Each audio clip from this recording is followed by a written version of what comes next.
All right, welcome. So in this talk, we are going to have some fun with Frida, and we are going to be implementing a debugger, what you see on the left here, and we're going to inject code into a process on the right. We don't have the source code for, or we do in this case, in the first case, but we don't necessarily have the source code for the one on the right. And what Frida is going to do is going to allocate a bootstrapper, some memory in the remote process. That's going to contain some code. Then it's going to start a thread that runs a code, and then that thread is going to load a library, a Frida agent that establishes a communications channel back to us.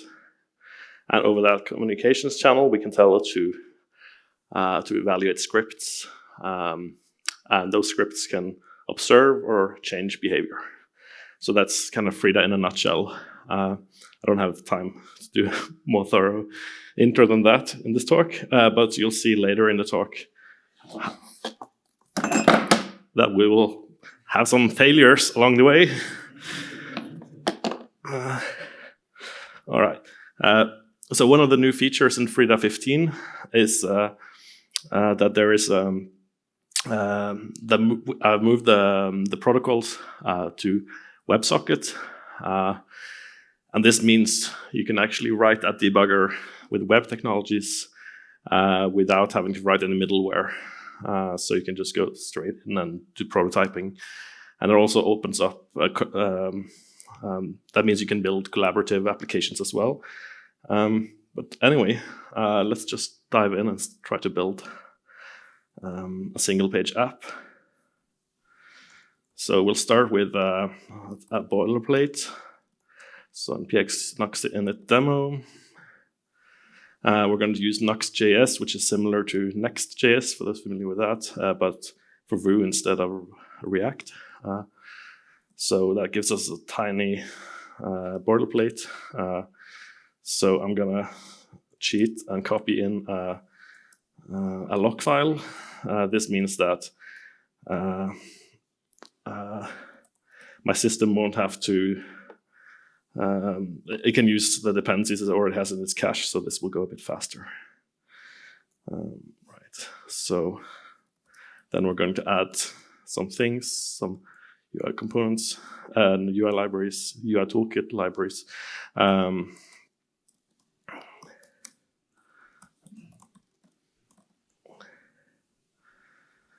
And here we go. And then let's have a look at this code that it generated for us, this boilerplate. What is this? Yeah, so it generates a package JSON, which is pretty minimal. And there's a TypeScript config for the TypeScript compiler. It's empty, just inherits some defaults, but it has this tiny app. So remove it. Yeah. So let's just fire it up and have a look at what it looks like. So yeah, that's it. We can now drop in some actual code here. So let's start by adding a UI toolkit. Not UI toolkit, so a component library. So we're gonna just pick element plus in this case.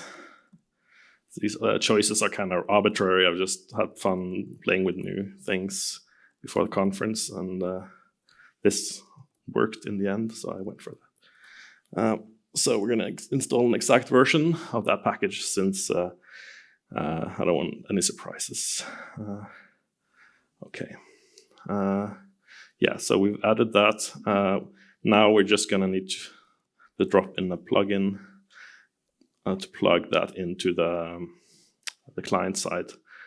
So element plus, and that's gonna define Nuxt plugin from import element plus from element plus, import element plus /theme chalk /index CSS. Okay, boring boilerplate, export default define Nuxt plugin. That gives us context and context view app use element plus. So now we have plugged the component library into Vue. So the components are available here in the markup here, and also the CSS is included. We will also need to do one more thing and disable server-side rendering in this case, because this component kit is not compatible with it yet. And now let's go and add a component from this. So we'll do L button, so element button type primary. Hello. Okay, let's look at that. I think I'll have to restart the dev server since I added a plugin. And maybe I messed up something. No.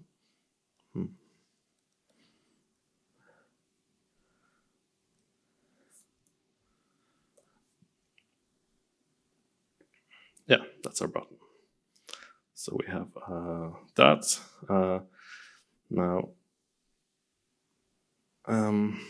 Now let's create a UI skeleton before we actually implement the logic. So we're going to add a bunch of more stuff now. So have a div, and if we are disconnected, then we're going to have some logic here, and we're going to have some markup here, and then else. This should be in loading if we're connecting, and the loading text should be connecting. And then,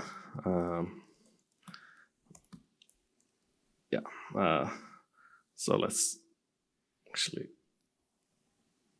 save a bit of time and I'll just copy in.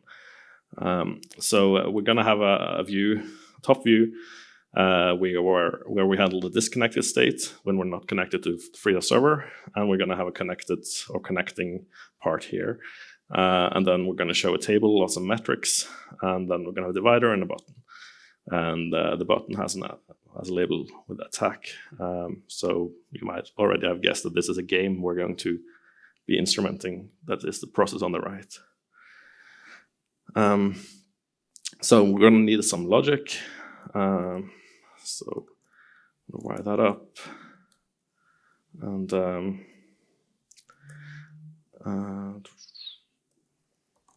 so we're going to import define component from Vue, and we're going to actually define the component, our own component. So we're going to do export default, define component, name app, and then now this here our UI components actually refer to things that don't exist. So we're going to wire those up. So we're going to have some computed properties. So we're going to have a store where actually the data is coming from. So we're going to do import map state, map actions from Vuex, and pretend that we have a store. We're going to implement that next. The computed ones, we're going to just map the state that we're going to have in the store. So we're going to show status, some metrics, and an error if there's an error. And methods, so that like when you hit the attack button here, we're going to expose some of those. So we're going to map actions, meaning that when one of those events fires, it turns into an action on the store. So we can implement that. So it transforms the state or does something useful. And when we're setting up, we're going to get the store, and we're going to actually dispatch a connect action to it, so it starts connecting to the server automatically. So we just need to now implement the store. So let's do that. So there's some boilerplate that has to do with typings or TypeScript. Use star space, use star, create star.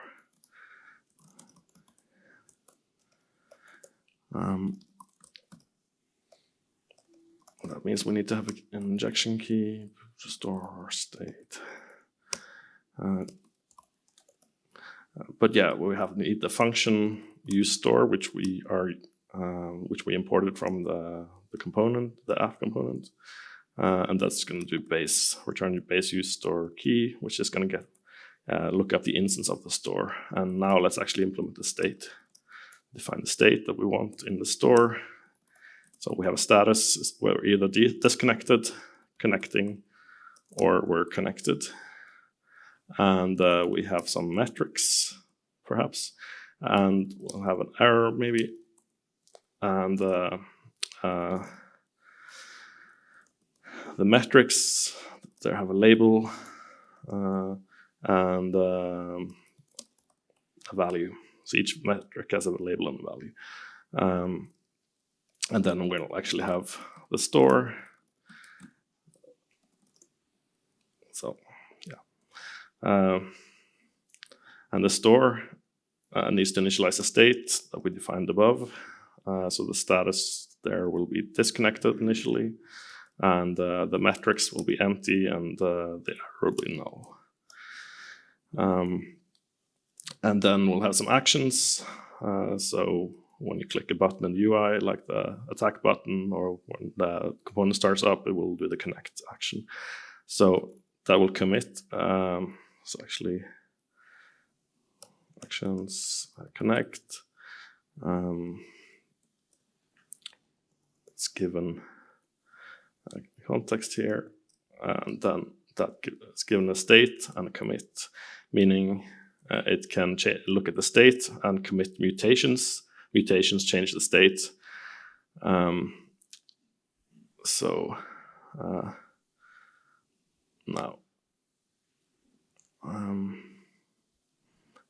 right. So we're going to need some mutations, and those actually change the state. So set disconnected, set connected. So I'll spare you the boring typing and copy the rest there. And then I'm going to walk through it. So we'll define some mutations that are going to change the state that we have. The state is here. That's a metric, not a matrix. And the state is initialized here. We have some actions and we have some mutations. We have so we implement the connect action with just a stub that changes, that commits a mutation set connecting. Then it waits 1 second and sets connected, and then another second and sets some dummy metrics, just so we can see that the UI actually is wired up correctly. And we also define an attack implementation for the other action, the button that we wired up. And that will take the metrics and decrement the value of each. And when there's less than 2 rows left, then it will wait 2 seconds and pretend that we disconnected. And the mutations are just changing the state depending on the mutation. And we have a sleep helper here, and we have declared and this part is just so we get type checking. So yeah, let's maybe try this now.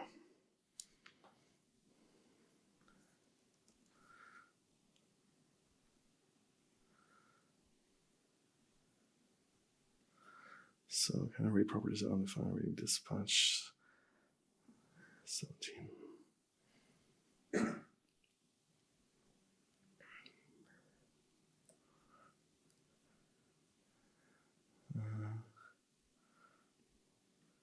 I mess up this time?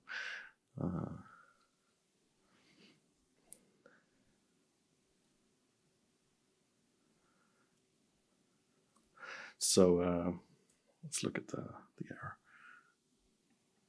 the setup function can report the undefined during dispatch. Oh, okay, so store here is returning undefined. Use store. I forgot something. Yes, of course. We also need to plug in this store, so it's actually used. So we'll add another client-side plugin. Same thing we did earlier with the Element Plus. We just copy that code. But this time we're not going to plug in that. We're going to plug in storing the key from our store. And then we're going to do like use storing key. Okay. And here we go.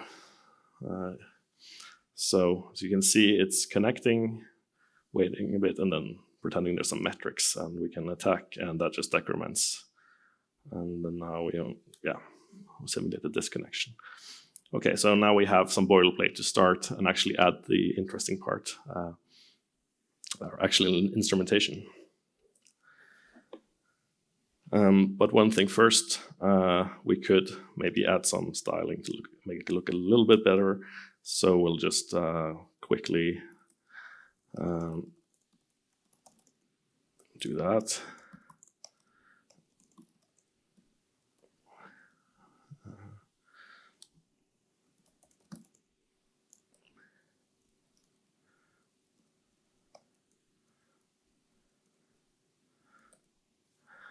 So we'll wrap this in another div, and we're going to do, on a disconnected one, we're going to have a class disconnected view, and then we're going to add some CSS just to make it look a bit better. I won't bother typing that, I'll explain it. So we'll have an app container, that's the outer one, with display flex, and just center the div inside of it. And then we also, for that, have display flex, and we have disconnected views and tweaks there. And now it looks like this. It's a bit better. Yeah, so now we're ready to get to the more interesting bit.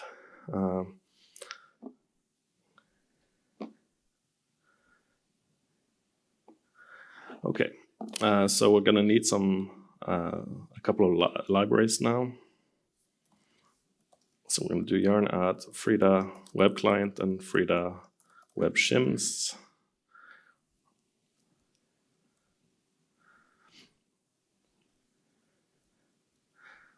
And that's we're going to use a library here in our dependencies that also runs on Node.js. So we need some shims to run in the browser. So we'll just wire that up by configuring the build system. So we import the shims, and then we wire those up. Meaning that if it imports the FS module, Node.js module, for example, it will use a shim for the browser. And it's not using that module. But now we can actually start wiring this up. So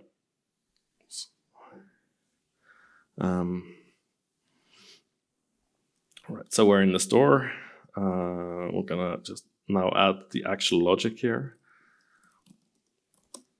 So we're gonna import Frida web client, and we're gonna import later also an agent, some code that we will inject into the other process, some JavaScript. We'll have that as a separate file. To make life a bit easier than having inline JavaScript inside JavaScript, which gets very confusing. It's actually very different code.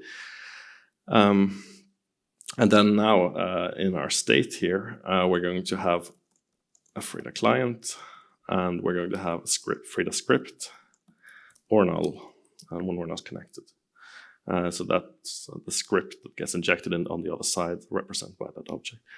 And now I'll need to initialize the state. So we have a Frida client. We're going to use localhost on this port. That's the default Frida server port. And the script is set to null. Okay, so now we have this connect implementation. That doesn't do anything right now, it's just a dummy. So we're gonna remove all that. Actually, we can keep the set connecting part. And same with attack, we'll just make it empty. So we'll start here. Now let's do this. An outer try catch, and then commit. If this fails in any way, we'll just propagate the error. Let's go to disconnect the state with the error, setting the error. However, let's do let quake Frida process or undefined, and then have a loop where we do client.enumerate processes. So we'll ask the Frida server for the list of processes, and then we're going to try to find quake in that list.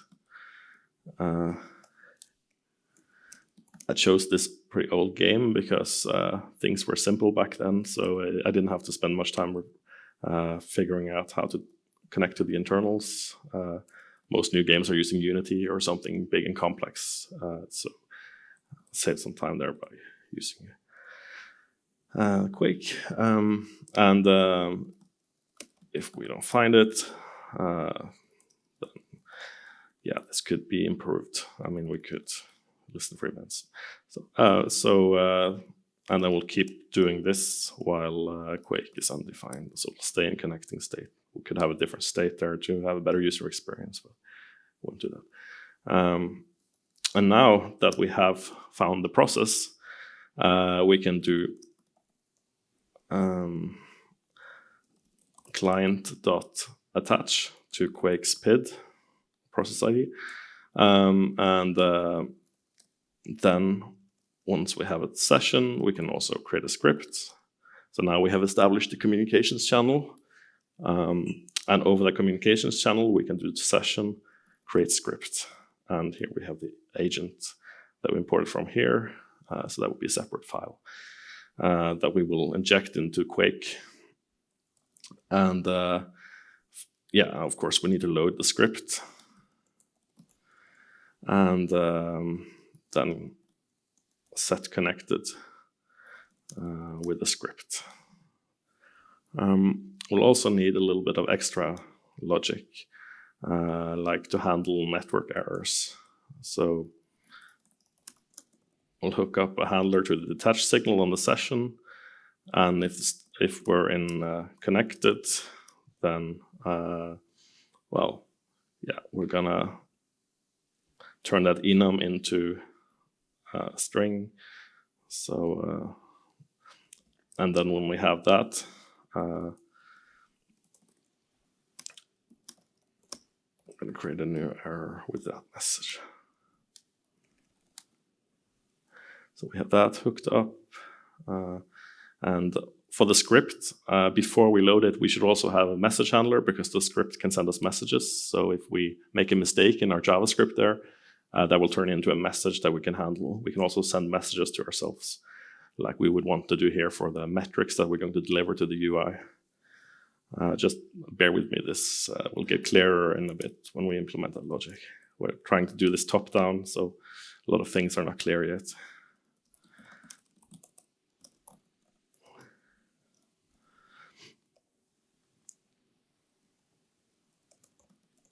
So the message callback has a message, and if the message type is Frida message type send, then yeah, get the payload of that, and if the payload type is metrics, then we're going to commit set metrics metrics with the payloads metrics.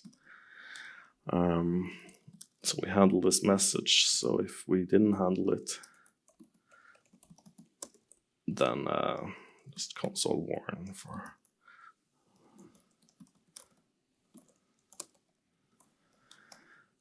Okay.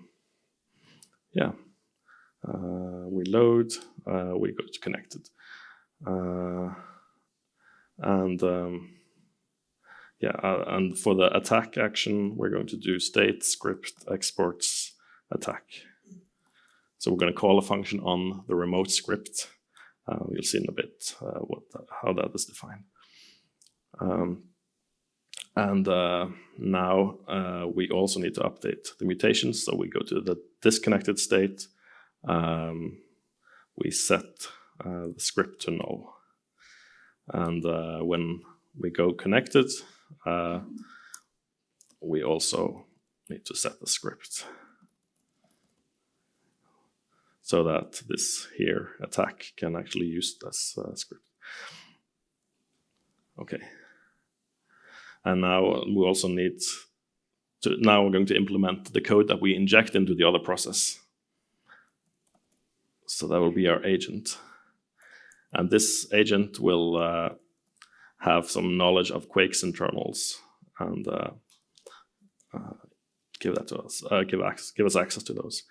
I'm just setting up some type definitions here, so type definition so that when TypeScript compiler looks at this import agent from, it knows what it is. And here we'll have the agent.js. So yeah, now we can start with the actual logic that we inject. I'm going to switch editor here because the completion is all wrong because it's a different context and I haven't set it up correctly. This now we're running code inside the other process, inside Quake. So we're going to export a function called attack. So when you hit the button, it's going to call this. And that's going to perform attack down. It's going to hit, press the button down, and then it's going to sleep for 50 milliseconds, and then it's going to attack up, so release the button. So we keep it pressed for 50 milliseconds, roughly. And then we actually need these attack down and attack up. And this is code from a while ago, so these are actually global variables that happen to be exported, so we can just access them. Normally things are not this simple in modern software, but you could use debug symbols or other ways to get at those. So what we're doing here is that we're using Frida's native function to be able to call a native function. And we're getting a couple of symbols, and we'd say that the return type is void and there's no argument. There are no arguments. And then we also need this import symbol that we used up there that will find the memory address of that function that we want to call. So we'll do module get export by name, and we know the name of the library. Actually, the executables, and that's it. And yeah, we're using sleep, so we can define that. That's the same code as we had on the other side. And now, bear in mind that the code we're going to inject is actually running in Frida's JavaScript thread, because we started a new thread in there. So Quake will not be happy if we suddenly call functions from a different thread, or, well, it will be undefined behavior, or fun things will happen. So we should actually make sure we schedule those on the right thread.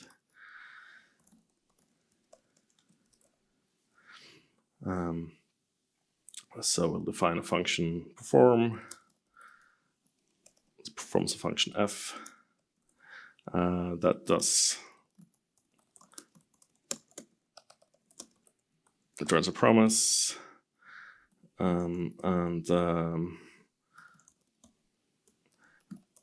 Adds a function to the queue of things to run that will do call the function and resolve the promise with the result. Otherwise, reject it with the error if it throws an exception. and that's it. Now, something needs to process this queue, of course, so we're going to do that next. And now we're going to use a different API in Frida called interceptor that allows us to intercept function calls as they happen by modifying the function in memory. So we get like a detour back to us, to JavaScript, so we can do something. So we're going to use interceptor attach. And so that whenever in send key events, meaning input send key events gets called, that happens like every frame, we will get control here, we get a callback. And then we can do while pending UI thread ops, length greater than 0, get the next operation, and call it. And one more thing, we also want to show some metrics in our UI. So right after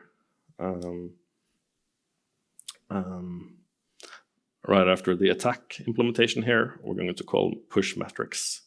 And each seconds, we're going to push the metrics again.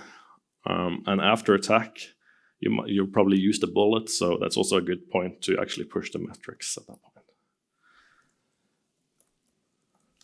I'm doing a thing, yeah. We need one more thing here. So there's another global variable called CL, which is the client state. So we'll just make that available here. That's a pointer to the data. And if we were to look at the struct, we don't have time to look at that right now. But basically, we have the different metrics in an array of metrics in there. So the health is at index 0 in that array, and shells is at index 6.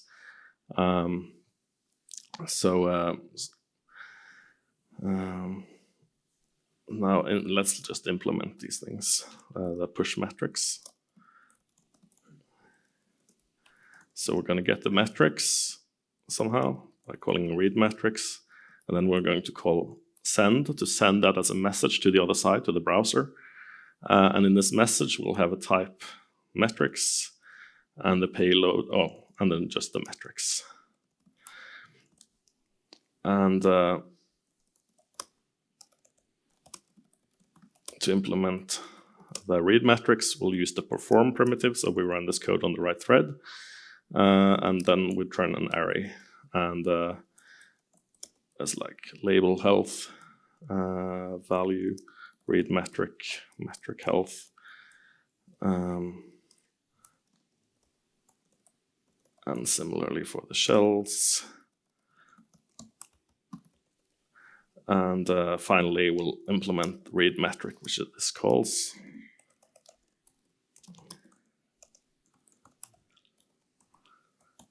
And this will do client state, the pointer to the start of the struct. It will add 28 bytes, which is past some other fields. And that's where the array starts. And then we do metrics times 4, so the size of int. And then read int to read the actual metric. And yeah, that's it. We're hopefully done.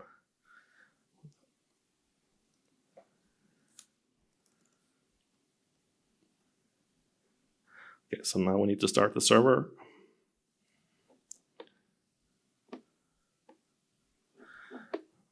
So I'll do that here. It's running. And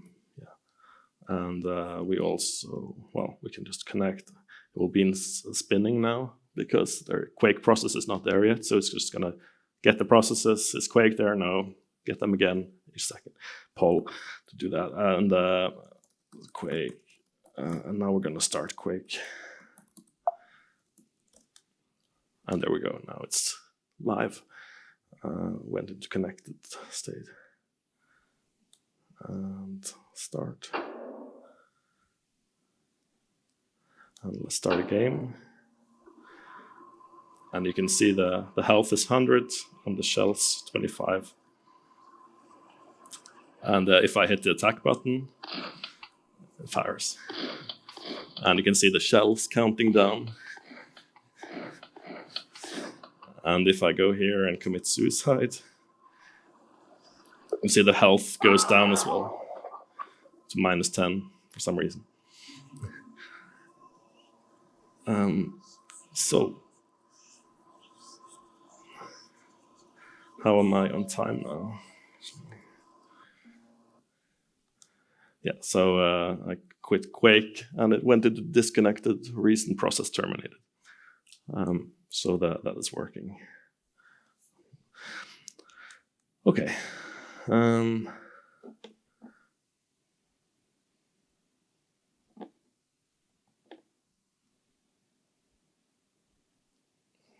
Let's see. Okay, still have some time. So now we're going to do a bit of a more risky demo. We won't code to this demo live because it's too much. And this was written last night. Some of it with red wine in the beginning, and the code is not super pretty, but I got it working in the end. So I'll just okay.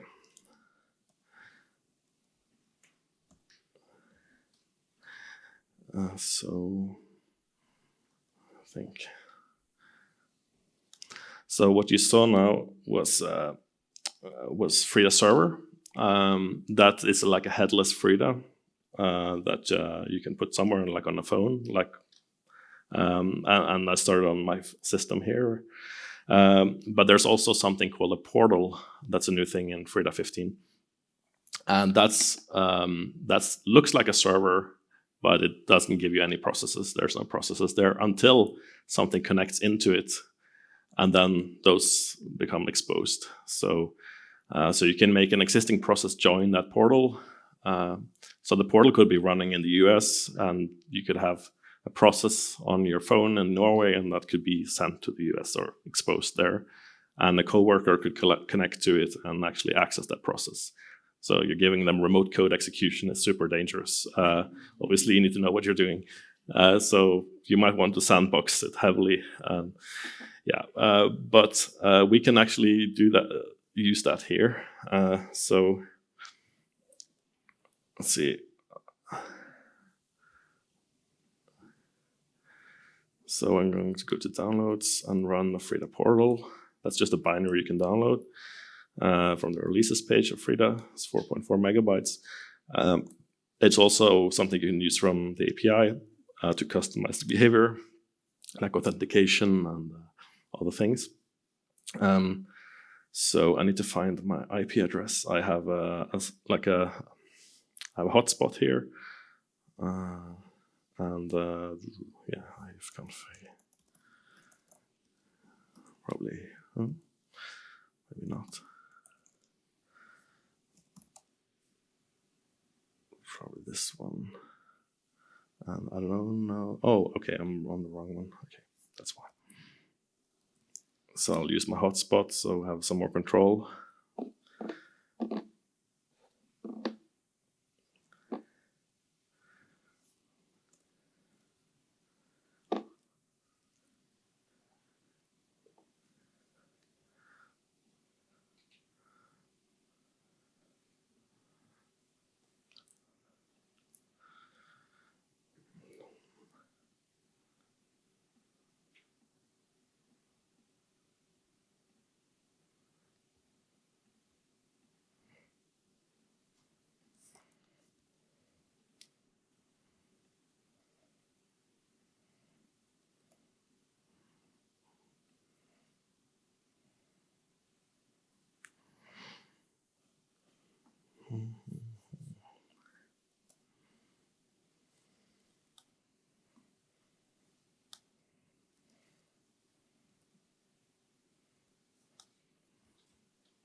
So I've probably got the stale password.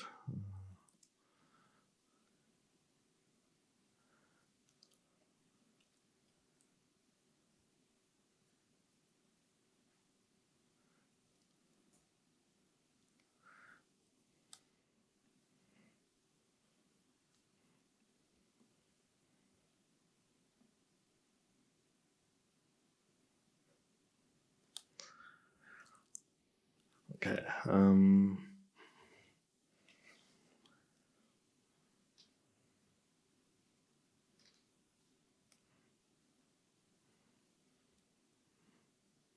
Okay, the thing I least expected to fail was this.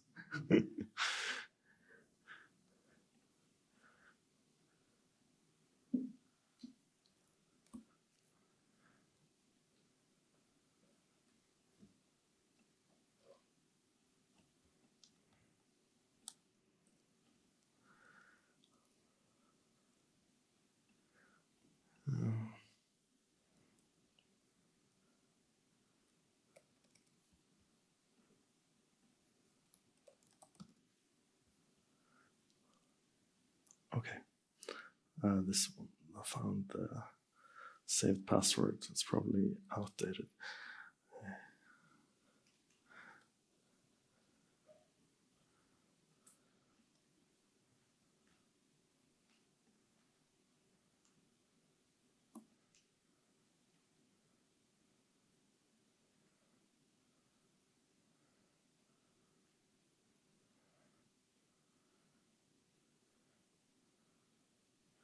Okay, can this one join them?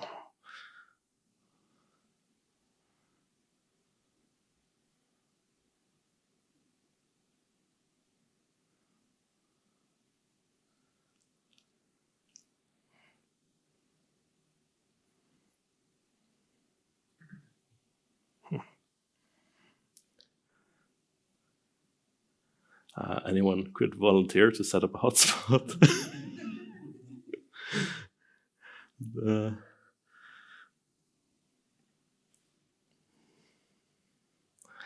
Does anyone know if the choice guest network isolates the clients? Like, can they talk to each other? It does. They can't talk to each other. So I need a network where they can. Oh, that'd be awesome. Thanks.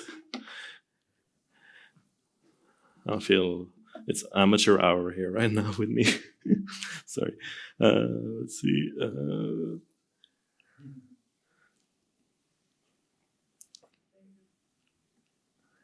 All right.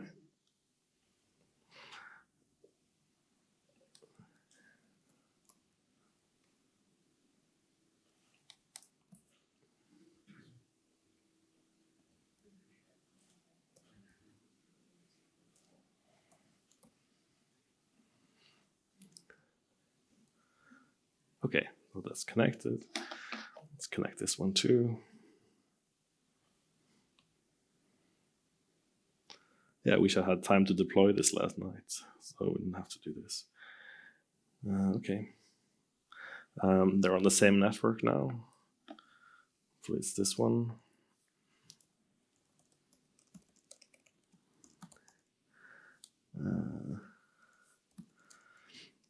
Okay, so I'm going to run the Frida Portal, and we're going to tell it to have that the cluster endpoint, that means the processes connecting to it to be exposed will be it will be listening on this interface, and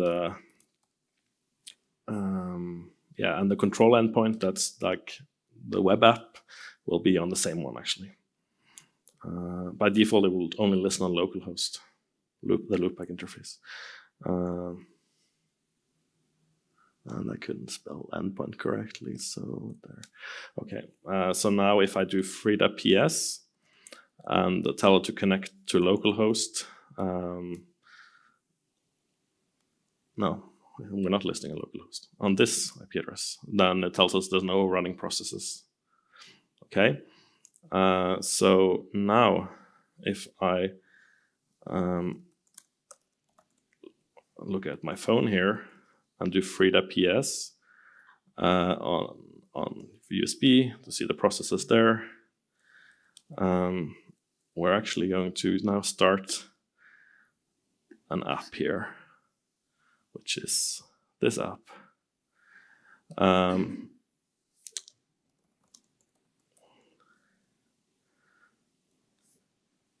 So, okay, let's first launch the web app. So this is just the same app, but I've just replaced the agent with an agent adapted to this particular app. And this is a synthesizer app. if we try to connect, yeah. Wait.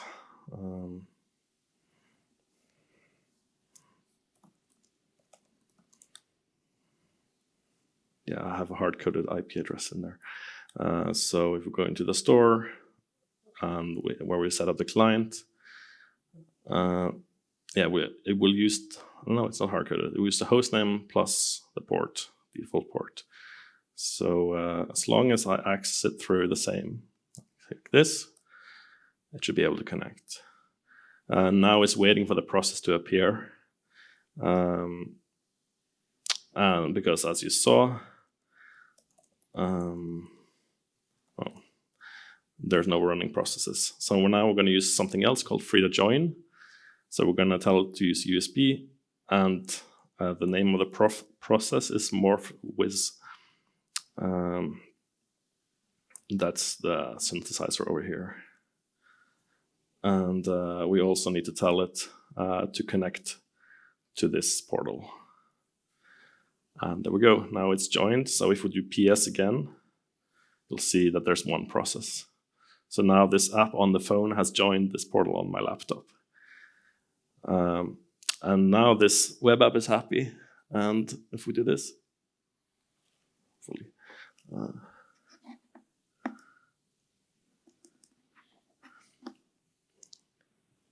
Oh yeah, the audio is not working anymore here. Excuse me.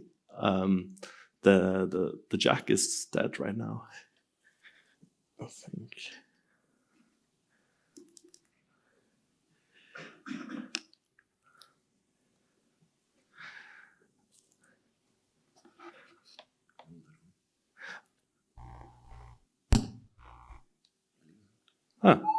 Okay, it's working. Okay, thanks. So now you could do this from the web app. So if one of you could join the same hotspot with your phone, maybe that would work. Then we can create live music with several inputs at the same time. So could you pass it to someone with an iPhone or Android with some recent browser that supports WebRTC? Oh.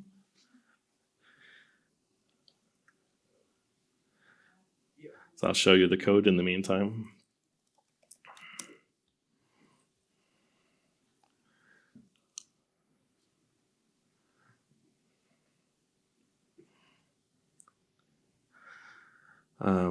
Yeah, so now the connected view is empty. It just has a bunch of handlers for mouse down, mouse move, mouse up, touch start, touch move, touch end.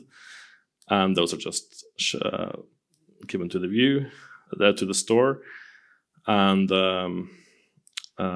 like down is sent by calling an export on the script down, and move as well, but we're throttling the moves to each up to once every 50 milliseconds, and up just when you release the button. Or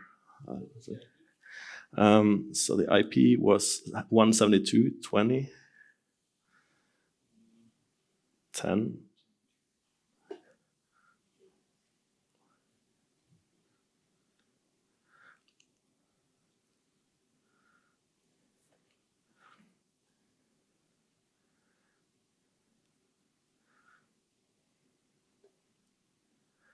Yeah, and port 3000, sorry. It was you? Are you on there as well? Or? Okay, yeah. But anyway, what happens here is that we have the same logic as before. We're looking for the process. Instead of Quake, we're looking for morphwiz. Same logic for the disconnection. And we're not handling any messages because nothing's coming back from it. But we're doing one thing between here. We're doing setup peer connection. And this will set up a direct connection between your phone or laptop and the app here. So it doesn't have to go through my laptop. So if this portal running on my laptop was in a data center in the US, you wouldn't need the cross-Atlantic delay. You wouldn't have the cross-Atlantic delay for the input. That's pretty important for an application like this. But it's also something you want to avoid for bandwidth cost reasons, obviously. And the agent is basically when you hit down, when you call the down export, it will schedule some code on the main thread. And if it doesn't have the window, it will get that. And then it will turn that into a point. And then it's going to use some code that I wrote a while ago, which is in Frida UI Kit. It's an open source library for dealing with UI automation. I just copied out the touch injection and modified it so you can start a touch and then keep it open. Because this particular implementation is just hardwired to only support one click and one tap. So here we're streaming new touches as it's running. And yeah, that's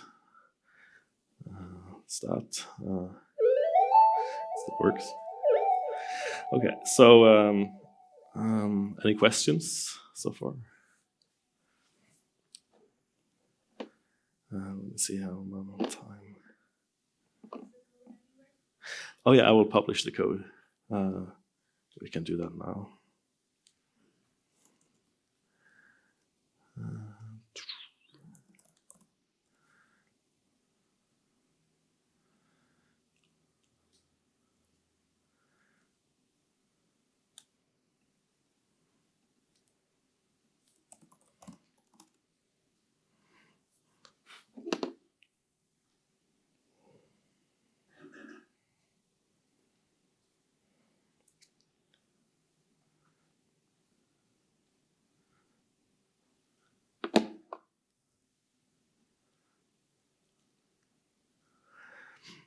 Okay, so it's this address, github.com/oleavr/NDC 2021.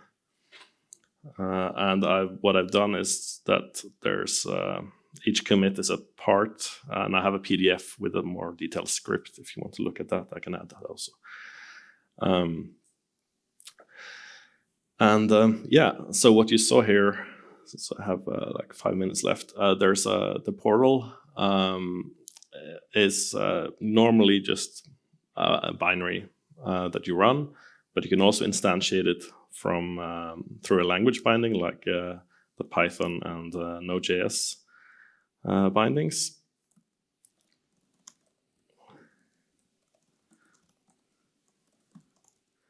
So you can, for example, do this.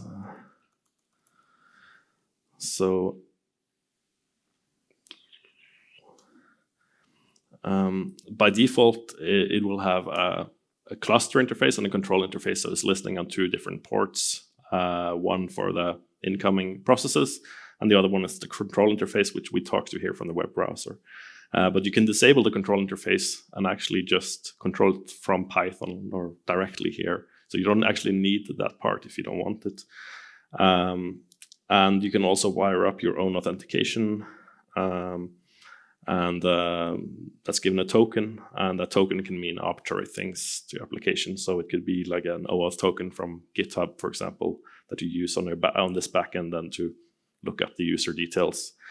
And you can also, since we already have a channel, we might as well allow you to post messages to it. So you can also define message handlers. So here in this example, which is in Frida Python in the examples, I've implemented a tiny IRC-like thing where you have a chat implementation on top of this. But you could imagine building your own collaborative experiences in the browser, for example, using this with custom backend code. But for prototyping like we did now, it's great to just not have to write the backend code initially, but you can add it later. Or you could have it backend-less as well. And then have the client, well, you would need a tiny bit of, you need to instantiate the portal to be able to allow the client to pass messages to each other, because you still need to hook up a message handler, because nothing will happen otherwise. But that's the idea. You can just instantiate it and customize it to adapt it to your application.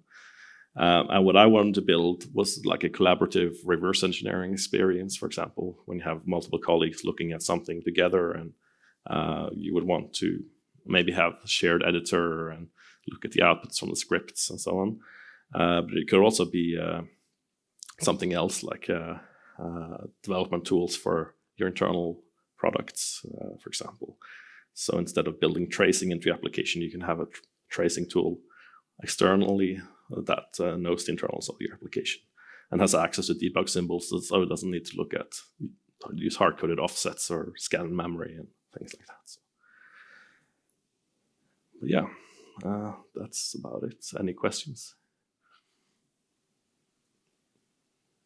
What's a good way to find, like in the equator example, you used some symbols that you have, but what's a good way to like discover symbols? Right, that's a good question. So how to discover symbols? So let's see. Say I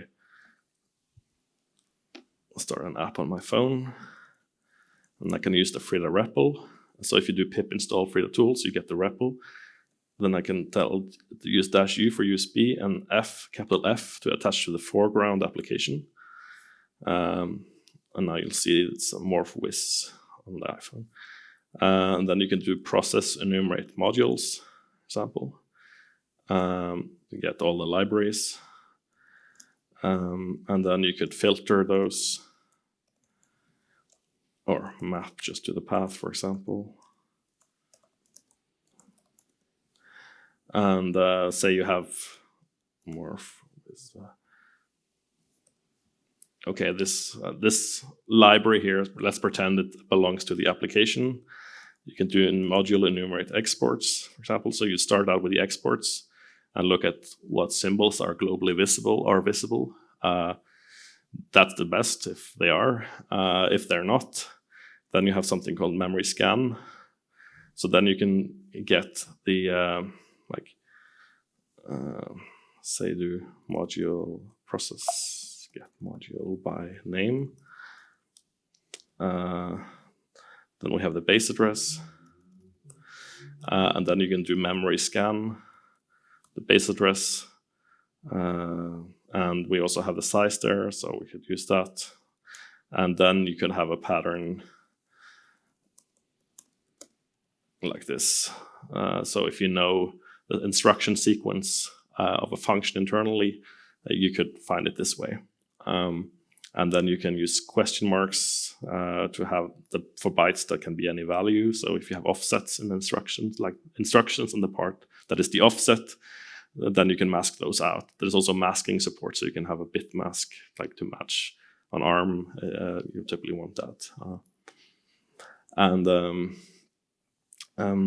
yeah, there's the debug symbol API. So debug symbol from find functions named star or matching, I think you can glob actually. So yeah, you have the modules, you have scanning memory, and you can use debug symbols if you have them. And if you use a static analysis tool like IDA or IDA to look at the binary to decompile it or disassemble it, then you could explore it and find some internals. And then you would typically find, look at the offset relative to the start of the module. And here you can do get module by name. You have the base address. Then you just add the offset and you can compute the address of the function and call it, or the variable if it's the variable you want to read or write to. It's a bit tedious, but that's how you do it. But by combining it with Frida, you can use Frida trace a bit to explore and learn a bit, and then go to the static analysis tool and apply that knowledge and back and forth. And yeah. Oh yeah, and there's also an Objective-C integration, so you can do Objective-C.classes dot in the class name to get wrappers for Objective-C classes. You have the same for Java and Swift. So if an application is written in using one of those runtimes, you can already get just the classes, and that's great. But it's a lot more work if it's native code, obviously, or where we don't have runtime type information. Any more questions? All right, thank you.